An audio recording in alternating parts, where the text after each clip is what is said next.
Hi, this is Steve from Roofer 911. I'm on a roof in McLean, Virginia, and I'd like to show you why they need to have a roof replacement. Okay. See all those dots? That's hail damage. And it's also over here as well.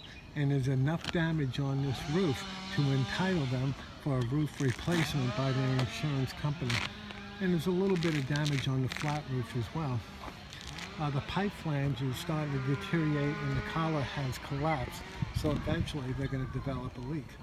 Also, this shutter vent was installed after the roof, and they just sealed the outside perimeter, so eventually that will cause a leak as well. And you can see the lower roof has hail damage as well. Yeah, so they definitely need a new roof replacement. I'm going to write up an estimate for the insurance company, and we'll get this thing approved.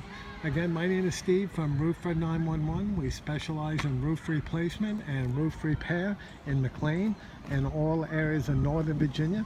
I can be reached at 703-475-2446, and our estimates are free. Thank you.